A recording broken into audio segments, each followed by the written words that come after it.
Ito, nakabili na ako ng LCD. So, around 390 pesos kasama na yung shipping. Grabe, hirap hanapin ito. Kasi karamihan, ang pinaka-common talaga yung pin dito sa gilid o dito sa baba o dito sa gilid. So, yung ganitong pin, talaga mahirap siyang hanapin. Ayan. Kaya yung pin niya. Sakto. Sakto dito sa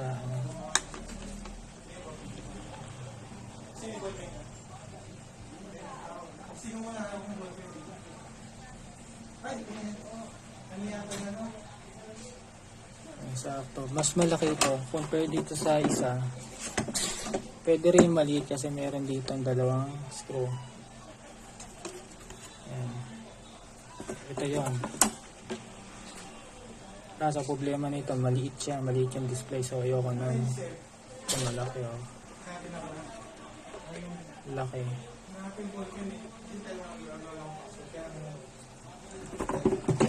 So ito yung pinili ko malaki. Para maganda. Saka may backlight siya ito.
is, right?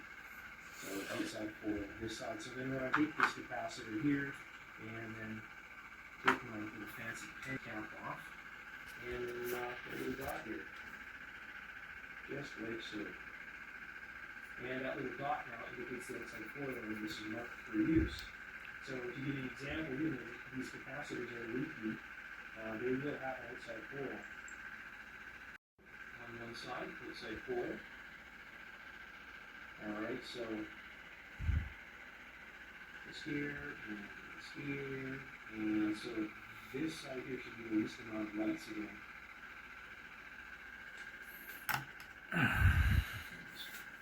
Not coming to it. Not much.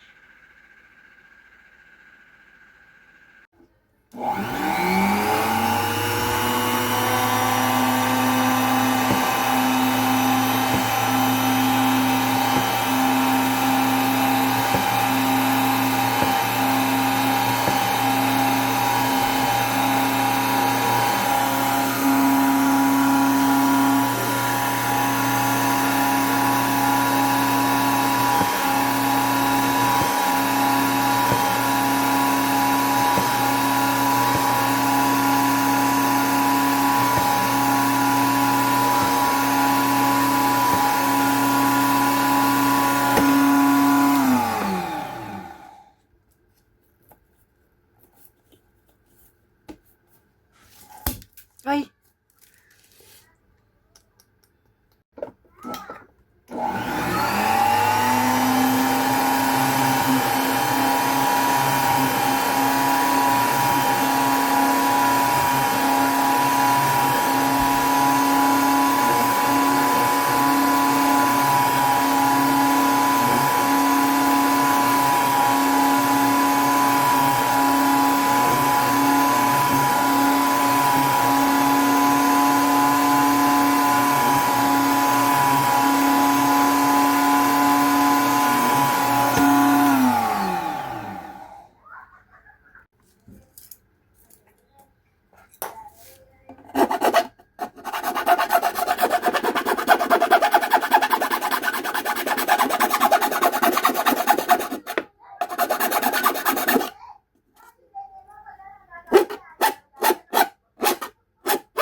Masakit na.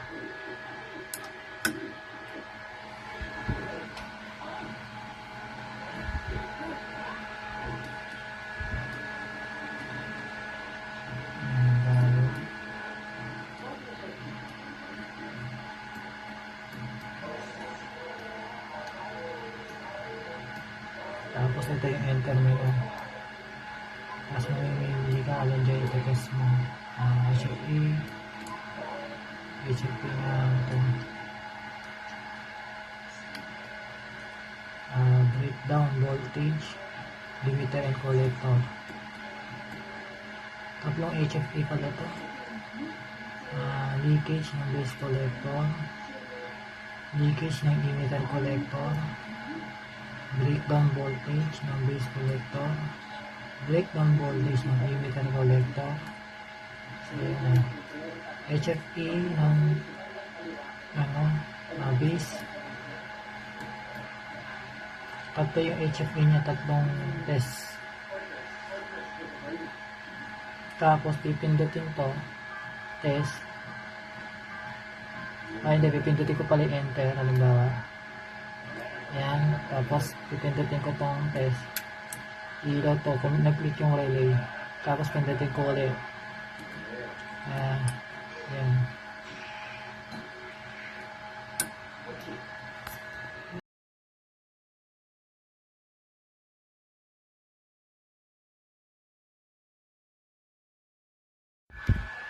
Share ko lang yung na-experience ko, no? Nakadalawa na ako. Dalawang IC na yung nasira ko, yung booster IC. So kasi yung ginagawa ko kasi, after kong mag-test, direkta kong pinapatay. So which is mali pala yun. Kailangan i-disconnect mo muna to. Kasi naka-on yung mga relay, nakaka-connect. Tapos i-disconnect mong ganon. Sisira to. Kailangan pala, ganito gagawin ko. Muna bubuhayin ko. Tapos pag magta-test ka ng transistor, diba, transistor. Ayan. Tapos magta-test ka ng isa pin. Ayan. 100 microamps. 100 yun. Ang ginawa ko kanina, dinirekta kong patay na gano'n. Yung pagpatay ko ng gano'n, nasira agad yung IC. So, dapat palang gagawin, di-disconnect na ganyan dahil sa mga relay. High voltage kasi. Bago mo siya papatay na ganyan. Yung kanina, ang ginawa ko, after ko mag-reading, direct patay, walang disconnect. Kaya ituloy yung high voltage, bumalik, nasira ito, kaya dalawa na nasira ako. Ganun na nangyari. So, kailangan i-disconnect muna bago patayin.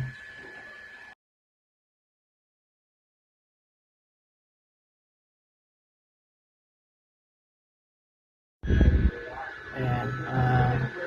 23 and 15 day. Isang local, isang original. Yung nasa kaliwa yung original. So, testingin natin itong original.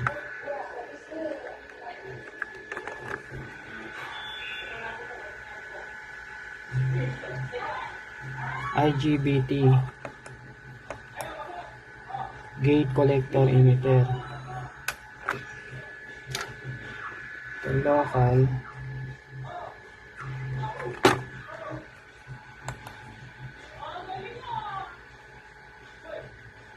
and channel MOSFET, gate drain source. So ngayon, alam ko naman yung pin ng collector ng emitter. So ito yung datasheet niya, 23 and 15 day. Ang breakdown voltage niya is 150 volts. So ngayon, alam ko yung ano niyan. So doon tayo sa N-channel MOSFET. Ayan, breakdown voltage dapat ba 160 volts o 150 volts. So check natin. Enter. 160 volts. So okay naman dahil 150 minimum 150 volts. Sa kanya is 163 volts. Ngayon testingin natin yung isa.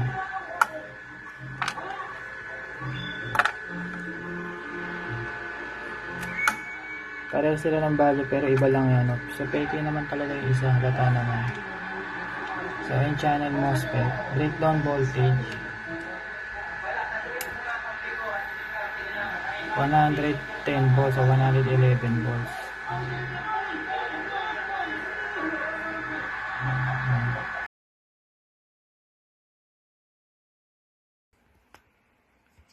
Ito, meron pa pala ako original dito. At hindi pa pero kinakalawang na. So testingin natin.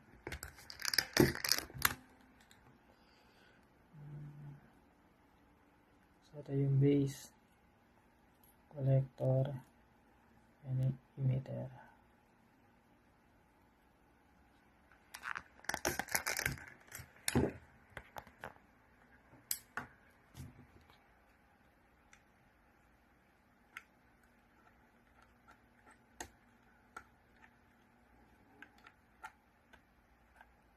Yan, breakdown voltage ng emitter and collector, and then enter. Alamin natin kung hanggang saan aabot to. 300. Same din. Ito talaga 250 lang inabot nito eh. So Ngayon naman, yung breakdown voltage ng base collector. Ano, 233, 30. Basta alamin mo lang yung datasheet nito kung 232 o 33 talaga. Ngayon naman, yung leakage niya. Ay, gano'n.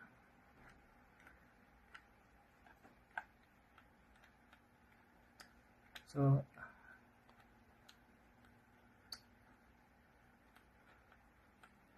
yan, ICEO, breakdown, base and collector. So, enter. No, naka 100 volts na siya, oh. 10 volts natin. 10 volts pa lang, meron na siyang leakage. 0, 25 volts, 50 volts,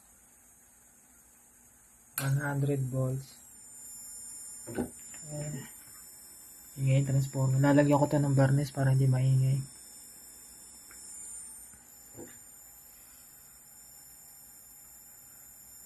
Ingay. Meron pa ako isa dito.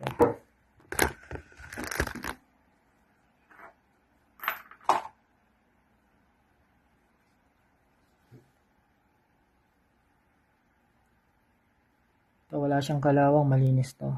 Testingin natin.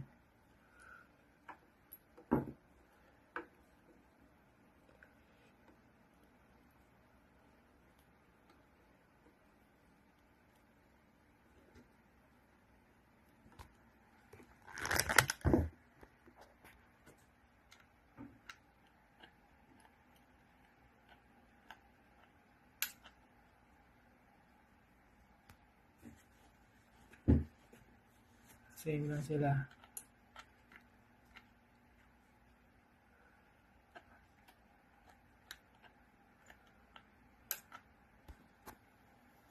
Same lang. Okay.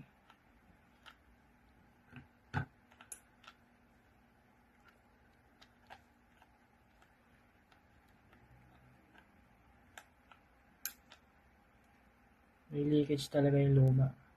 10 volts. And 25 volts. 50 volts. 100 volts.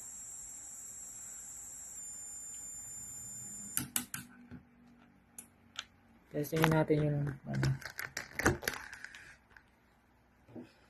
Ito.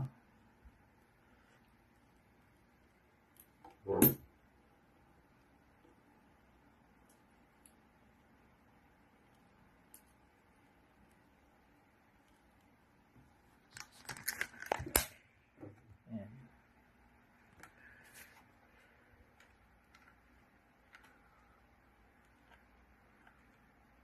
So, breakdown voltage.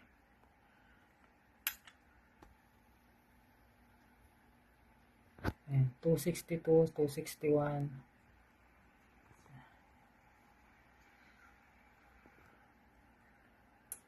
Okay.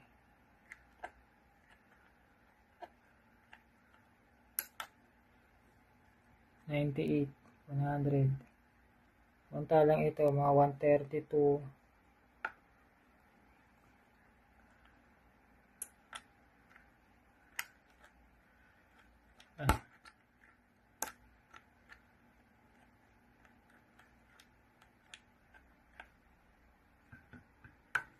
So, 10 volts.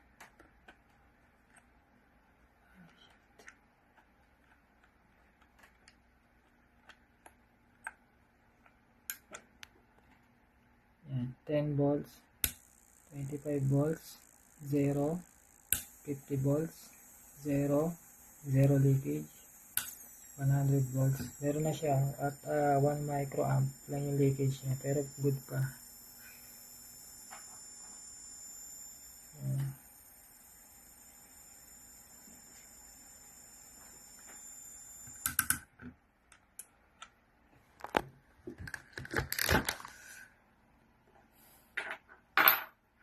Ayan. Meron pa ako isa dito. 2 and 30, 55 ulit. For ano lang, demonstration lang naman to.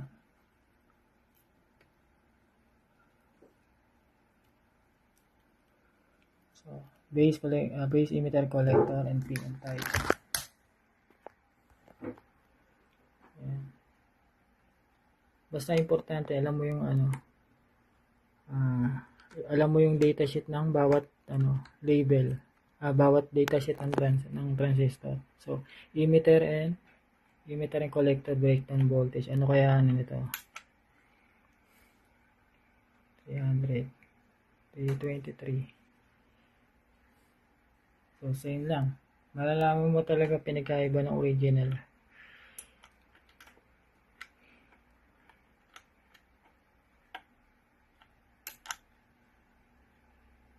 $120. So, ito, 100 volts. 130 volts. Yung isa, 120 to 122 volts. Okay. Leakage niya. Press enter. Naka 10 volts ako. Okay, 0. 25 volts. 50 volts, meron na. Bumaba. 100 volts. Meron na tayong 2 microamp na leakage niya.